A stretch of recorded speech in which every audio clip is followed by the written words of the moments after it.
Hello, everyone. Welcome to Teamwork Design, where we strive to design life from conversation to communication.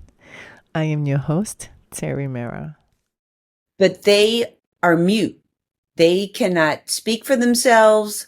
They cannot tell their own story. And so for this moment, I am their voice, but I'm only their voice if I put that work in. I'm only their voice if I dig in, if I really want to listen, and if I'm really curious. So more than likely, this object existed long before me, and hopefully it will exist long after me. And so the idea is let me find that story.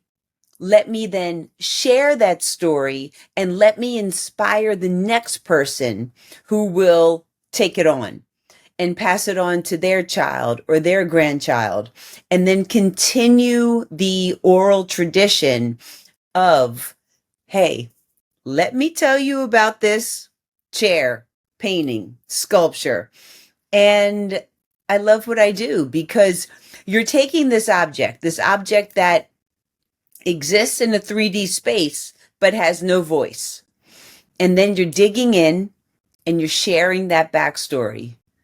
And I love it. And sometimes the backstory has more to do with how I acquired it than the actual piece. But I don't try to make it about me. I try to make it about the object. And so, we have a good time. That's for sure. And it sounds it sounds so like altruistic, like, oh, I'm just out here to tell the story. Like, yes, I need to put bread on the table. I have two teenagers who do like to eat, clearly, and they expect food every day.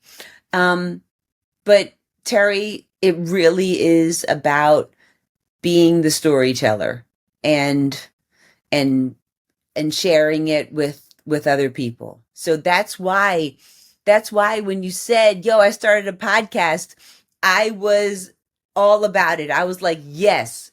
Let's hear that story. Let's hear those failures. Let's hear those successes. Let's get together and let's vibe on those moments." And that's what it's about. It's about those moments. I have a question. How Ready. did you become an antique dealer? Out of any profession, like what makes you this is it? Like how did it fall into? Because sometimes people have this ideology or idea that we were taught. Like if let's say your parents were doctors and the kids automatically think that they're becoming doctors or Yeah. whatever. Yeah. But a lot of us might have that experience and some don't.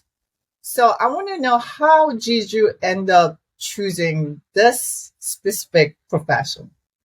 Well, the Well, the funny funny thing thing is, is, I was living in Philly. I'm from Philly. I'm a total Philly girl and waitressing. And I figured that at some point I would have my own restaurant because I love the hospitality business. I love it. Don't ask me to cook, but I will. I will definitely be a great waitress for you. I will be a great host, like whatever you need. I will, of course, find the right chef, but it won't be me. But yes. And I'm living in Philly. I'm doing the thing I love to do. And I woke up one day and said, I think I'll move to New York City and become an antique dealer. So lucky for me, I had a friend from high school who lived in New York, and I called him and I said, "Hey, listen, what are you up to this weekend?" And he said, "Oh, you want to come up?" I said, "Yeah, I want to come and visit." He's like, "Oh, all right." I hopped on the train. I went to New York and I said, "Can you find me an apartment?" And he's like, "Are you going to move here?" I said, "Yes." I said, "I want to become an antique dealer." Not, I don't know, a month, 2 months later, I had an apartment. It was a 6 month sublet. I paid for it up front. When I arrived in New York City, I had I had $600 and no job. But I had this crazy dream of becoming an antique dealer. Mind you, I had no business having this dream because the only thing I knew how to do at that point in time was wait tables. So I went to the very famous, very well-known Chelsea Flea Market. And as you know, New York City is fast-paced. And it's 3 o'clock in the morning. It's still dark. The nightclubs are emptying out. The flea market is filling up. So these worlds are colliding on 6th Avenue. And I'm there, bumbling around, just getting in the way, hoping that some type of inspiration will strike. And I'm seeing all these people and transactions are happening. You know, lamps are being purchased and sold and furniture and art and all these items. And I'm thinking, oh, I could buy that or I could do that. But meanwhile, remember, I have $600 and I've yet to eat anything. So, all right. So I come across this pile of picture frames. And they're beautiful and they are also useful. And so this duality, it really appealed to me because it's not just a pretty thing that looks good. It serves a purpose. It's there to hold on to that painting, to take care of that painting, to protect that painting, to enhance that painting, and to look good on its own.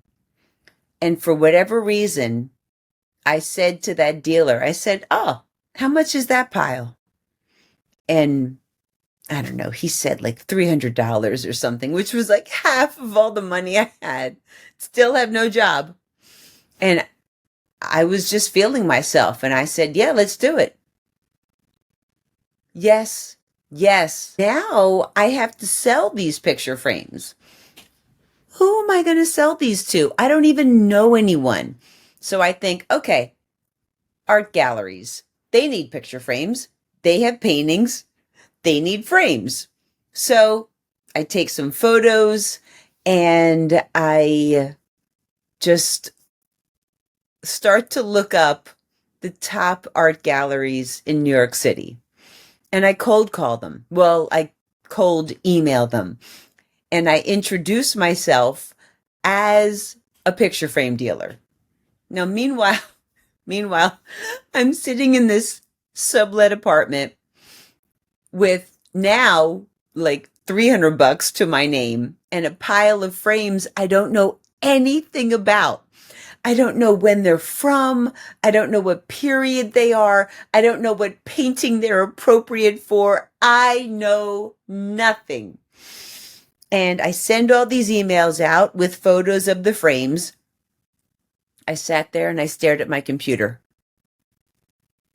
I'm waiting for the replies to pour in. And all these art galleries to be like, oh, yes, my God, bring your things by.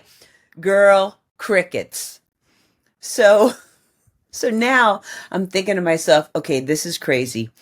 Let me go eat something. I walk outside, I go to the bodega on the corner, I get a coffee, I get like a bagel and cream cheese, who knows what I had, bacon, egg, and cheese, something. And I come back into my apartment and Terry, there's one reply. And it was this gallery called Mark Borghi Fine Art on East 76th Street. And he said, okay, bring the frames by Monday at 10 a.m. I'll take a look. Girl, I left there with a check and I said to myself, I am now a picture frame dealer. So the very first thing I did, the absolute very first thing I did with that money, I hopped back on the train, went right downtown to this very famous bookstore called The Strand, and I bought every single book they had on picture frames. And I just studied. I studied more I studied more than I did when I was in school. And I looked at pictures and I studied and I learned that terminology. And then I went back to the flea market that very next weekend and I bought another pile of picture frames and tick, tick, tick, tick, tick, tick, tick. And I grew.